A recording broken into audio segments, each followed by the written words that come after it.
is a tugboat and a friendly tugboat too. Pushing and a pulling in the great big harbor, in the great big world is so much fun. So many brand new things to discover. Waking with the sun, gotta get the job done. Oh, Theodore and Emily, Fodak, Hank and George, and the harbor master too.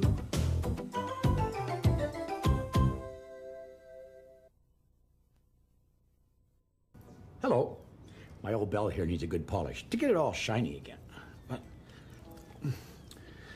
I'm all out of polish. I better get another can. I have some more on my desk right here. I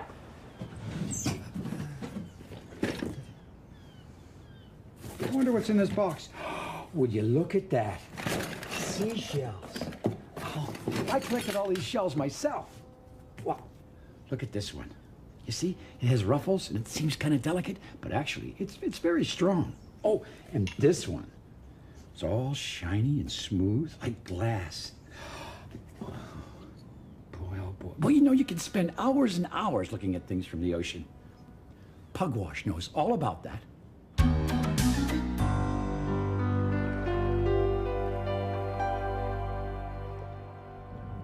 Theodore woke up one fine morning. Rise and shine, Pugwash, he smiled. I'm up, smiled Pugwash. Theodore was taking care of Pugwash, the mini-sub, while Stewiak, her carrier ship, was in the repair dock. After the morning work meeting, Theodore set off with Pugwash for his first job of the day.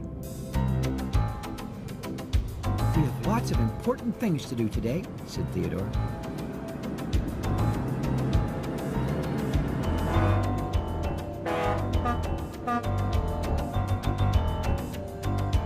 Pugwash? Where was she? Pugwash was following Philip, one of the fairy twins. Or was it Fillmore? It was always hard to tell those twins apart. Ooh, she said, and started following the other fairy. Pugwash, whistled Theodore. Coming, Theodore. Theodore smiled. He knew that Pugwash just loved to wander off and explore things.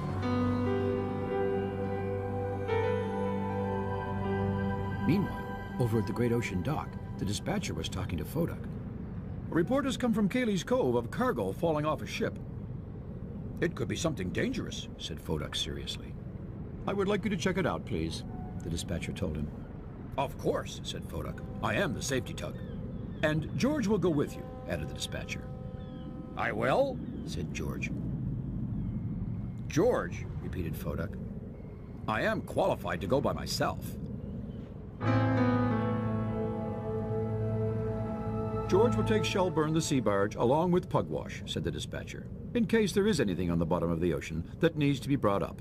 Please proceed immediately. Well, the two tugs weren't very happy. You see, they both wanted to be the tug in charge of an important mission. Theodore took Pugwash to the salvage team who were setting out for Cayley's Cove. This is an important mission, announced Fodak. Follow proper procedures at all times. Safety first. Is my engine louder than Fodak's? George asked Theodore. Well, it's, Is my emergency flag on straight? Fodak interrupted. Theodore had to smile at his two friends. Sometimes they seemed to be thinking about the strangest things. Ooh, can I have a signal flag too, Theodore?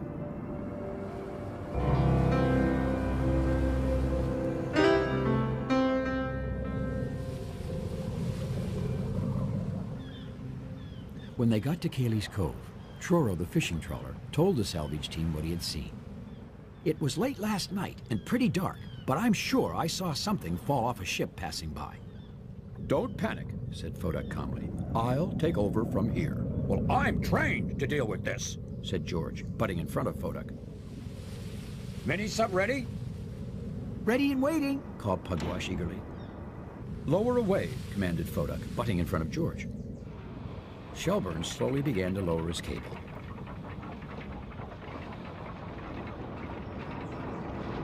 Tug on the end of the cable if you can find something, George reminded Pugwash. Then we'll raise it up with the cable, said Fodak. Diving!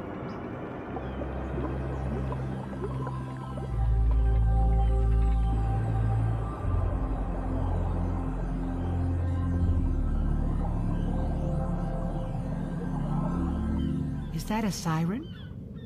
Fodak looked around for the owner of the voice. Then he looked down. It was Dorothy Dory. Why, yes, said Fodak. Yes, it is.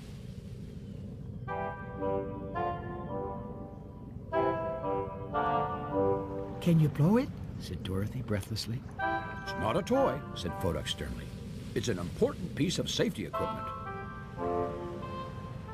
But I could show you my special signal flag. George didn't like Fodak getting all the attention. I have 2 engines, he trumpeted, turning to Truro. I can go backwards as fast as most ships can go forwards. Down below, Pugwash had arrived at the bottom of the ocean. She looked this way and that, and soon spotted an oil barrel. That's what must have fallen off that ship, she thought to herself. It really wasn't dangerous, but it should be brought up. Pugwash was about to tug on her line to tell the others, when something caught her eye. "Ah," she said. And off she went to see what it was. Up above, Fodak had decided to give Dorothy a little safety lesson while he was waiting for Pugwash to tug the cable. If you ever see these flags, he was saying, it means danger. Stay away. "Now can I hear your siren?" pleaded Dorothy. George was showing off for Truro, vrooming and booming his powerful engine as loud as he could. Beneath them, Pugwash was examining the things she saw. It was just an old anchor. But then, something else caught her attention. Something wavy and wild-looking, not too far away. So, off she went to explore the new mystery.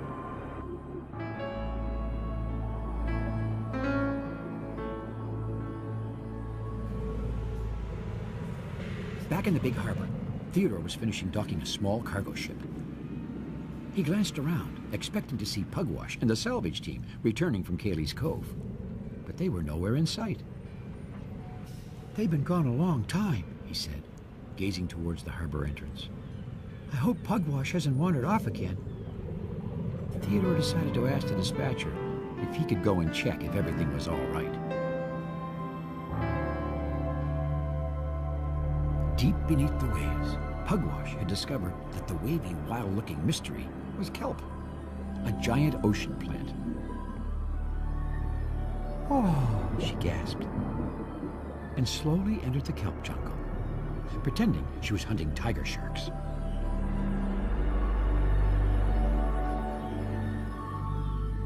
Meanwhile, Theodore was making his way to Cayley's Cove. When he rounded the last bend of the cove, he was in for quite a surprise. Fodak was flying all his signal flags, while George was racing around Truro backwards. Don't try this in your cove, he hollered to the fishing trawler. Theodore! Grinned George, whizzing around, booming and booming his big engine. What are you doing out here? "Did you find anything?" said Theodore. What's that? George called over his own engine. I can't quite hear you. "Did you find anything dangerous?" Theodore shouted. Fodak noticed Theodore. Well, yes.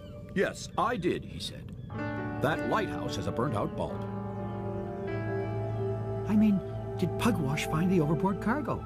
frowned Theodore. Oh, said Fodak. oh, Added George. "Where is Pugwash?" said Theodore, looking around. she's right here, said Fodak, on the end of Shelburne's cable. Shelburne began to raise his cable up, out of the water.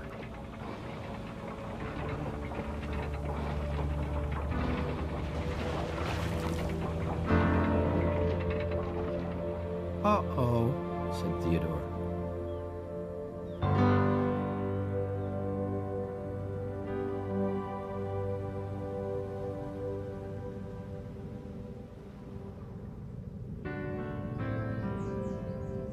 It's all my fault, Foduck said.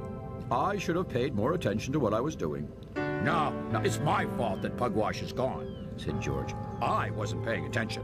Nope, it was me, insisted Foduck. No, George started to say. They were startled by Theodore's whistle. It doesn't matter who wasn't paying attention, he said. What's important right now is to pay attention to finding Pugwash. Well, right away, everyone knew Theodore was right. I'll use my special underwater sonar, said Foduck right away. I'll stand by with Shelburne, said George. I hope Pugwash hasn't gone too far, said Theodore. Down below, Pugwash heard a pinging sound. Maybe it's a whale trying to talk to me, she thought, and she pinged back. I hear something, cried Foduck. That way. Theodore had an idea. Shelburne, lower your cable again. The big barge slowly began to lower his cable back into the water. Pugwash followed Foduck's pinging and saw something floating in the water. She quietly cruised over to see what it was.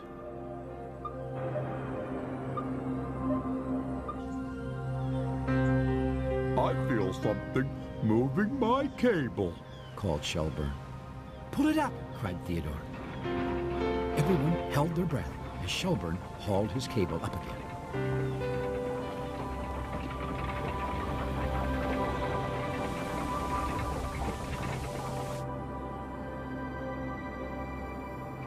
And soon, Pugwash popped to the surface, safe and sound. Hi, everyone! Everyone blew their whistles. Hooray! In no time at all, the team raised the oil barrel and headed back to the big harbor. Next time, said Foduck, we'll pay attention to what we're doing. We sure will, said George. Me too, added Pugwash. I can't wait to get home and tell everyone about our adventure, smiled Theodore. Let's hurry, said Shelburne in his slow voice. Oh, said Theodore. The tugs all turned to where Theodore was looking. The sun was setting over the edge of the ocean in a beautiful red glow.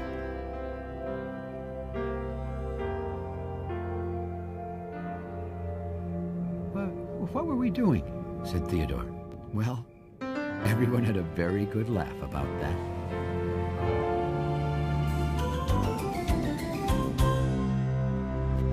Pugwash sure loves to explore. Now, what was I doing? Oh, yes, I was looking at my shell collection. No, before that. I was polishing my bell.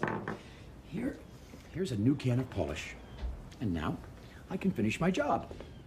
Thanks for visiting us here in the Big Harbor. We'll see you all again next time. I wonder, does a shiny bell sound louder? Oh, well, it certainly seems louder. I never noticed how nice my bell sounds.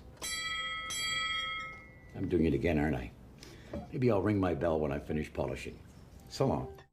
Theodore, he's a tugboat and a friendly tugboat too. A friendly tugboat too. Oh, Theodore likes to do the things that friendly tugboats do. Pushing and a pulling in the great big harbor, in the great big world is so much fun. So many brand new things to discover. Waking with the sun, gotta get the job done. Oh, Theodore and Emily, Foduck, Hank and George, and the harbor master too.